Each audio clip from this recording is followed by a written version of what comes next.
The U.S. House of Representatives has overwhelmingly passed a resolution lashing out at Russia over its foreign policies.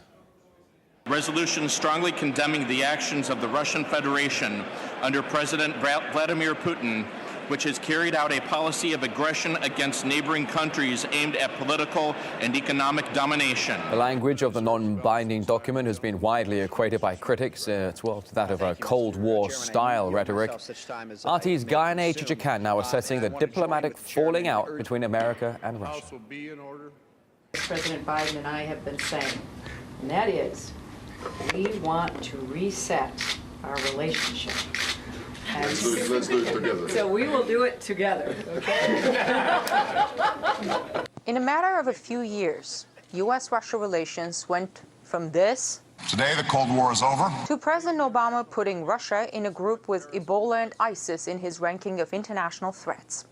We're leading and dealing with Ebola in West Africa and in opposing Russia's aggression against Ukraine.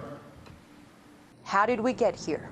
In 2011, when Russia did not oppose the UN Security Council resolution to protect civilians in Libya, Moscow did not expect that the NATO operation would result in Colonel Gaddafi's killing. As we came, we saw, he died. Soon afterward, Russia and the US found themselves at loggerheads over Syria, with Moscow opposing a military intervention. America's interference during the Ukrainian uprising last year seemed to have caught Moscow by surprise.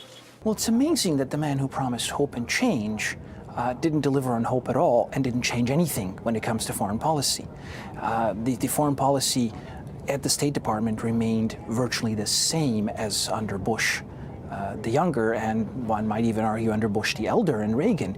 It's the same people and their disciples who kept the continuum of policy towards Russia and Europe and other places in the world as well. This is not an exception, it's rather the rule. Russia's response to the revolution in Ukraine, in turn, seems to have caught the U.S. by surprise. The tension between the U.S. and Russia peaked. This Thursday, the lower chamber of Congress passed a resolution that many call a declaration of war against Russia. The resolution, among other things, calls to reinforce NATO against Russia, to arm Ukraine, and to export U.S. natural gas to European countries so that they stop buying energy from Russia. How can a resolution like this possibly contribute to making things better? It can't. It won't. It's not designed to make things better. It's designed to make them worse. There are policymakers in this town who do not want things to get better. They want permanent conflict. Scathing statements and resolutions coming from Washington almost invariably generate a response in Russia. And it's usually not a positive one. And then it's downhill from there. And where this slide will take us is anybody's guess. In Washington, I'm Gayane Chichakyan, RT. And commenting on the resolution, the U.S. State Department has said that a hostile diplomacy with Moscow, I should say, it's actually not something that Washington is looking for.